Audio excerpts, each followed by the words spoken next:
tuer. Donc allez fourrer, t'arrives pas à donner ordre. Oui, monsieur, j'ai été venu ici pour vous attendre de pied ferme. Mais votre père, le plus malgracieux des hommes, m'a chassé dehors, malgré moi.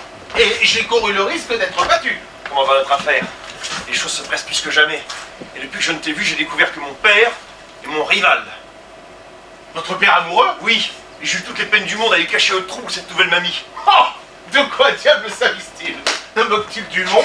Et l'amour a-t-il été fait pour des gens bâtis comme lui? Il a fallu pour les péchés que cette passion soit venue en tête. Mais par quelle raison lui faire mystère de votre amour? Oh, donnez-moi de soupçons. Et me concevez au besoin quelle couverture pour empêcher ce mariage. Alors, quelle réponse a-t-on faite? Ma foi, monsieur, ceux qui empruntent sont bien malheureux.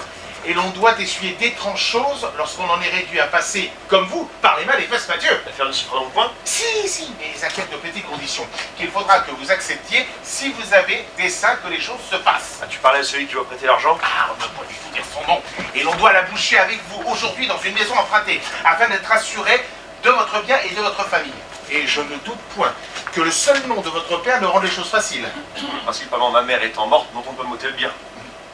Voici encore quelques petits articles qu'il a dictés à notre entremetteur, afin de vous être montrés, avant que de rien faire. Oui.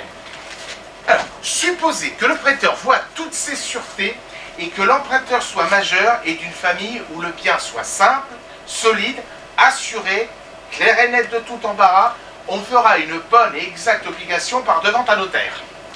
Pas de mal à dire à cela. Le prêteur, pour ne changer sa conscience d'aucun scrupule, prétend ne donner son argent qu'au denier 18. 18?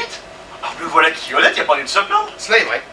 Mais comme le dit prêteur n'a pas chez lui la somme dont il est question, et que, pour faire plaisir à l'emprunteur, il est contraint lui-même de l'emprunter d'un autre sur le pied du denier 5, il conviendra que le dit premier emprunteur paye cet intérêt sans préjudice. Du reste, attendu que ce n'est que pour l'obliger que le dit prêteur s'engage à cette empreinte. Comment diable? C'est plus qu'au denier 4?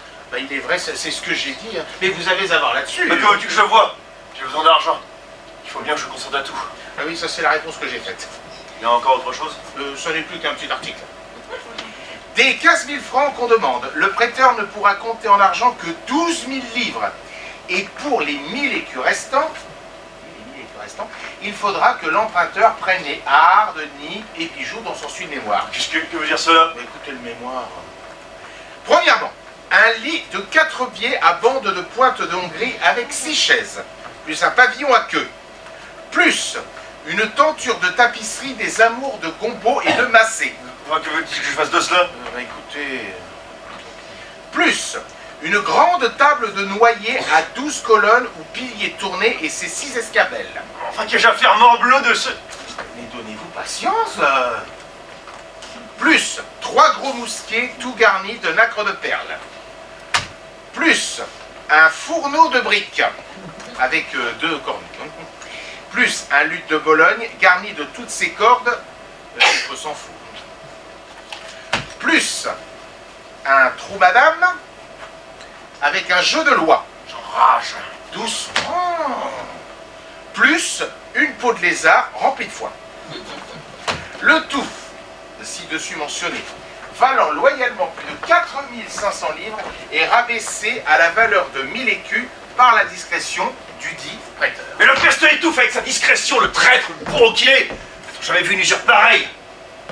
Obligé à prendre pour 3000 livres les vieux rogatons qu'il ramasse. Je n'aurai pas de sans écus de tout cela. Cependant, il me faut bien consentir à tout ce qu'il veut, car il est en état de me faire tout accepter. Il me tient le scélérat, il poignard sur la gorge. Je vous vois, monsieur, enfin, ne vous en déplaise, dans le grand chemin que tenait jadis Pagnol, prenant d'argent d'avance, achetant cher, vendant à bon marché et mangeant son blé en herbe. Que veux-tu que j'y fasse? Voilà où les pauvres gens sont réduits par la maudite avarice des pères. Et on s'étonne après ça que les fils souhaitent qu'ils meurent. Il est vrai que le vôtre animerait contre sa vilainie l'homme le plus posé du monde. Je n'ai pas, Dieu merci, des inclinations fort patibulaires, mais il me donnerait par ses tentations des tentations de le voler. Et je croirais en faisant ça faire une action méritoire. Heureusement encore ce mémoire que je lis à nouveau.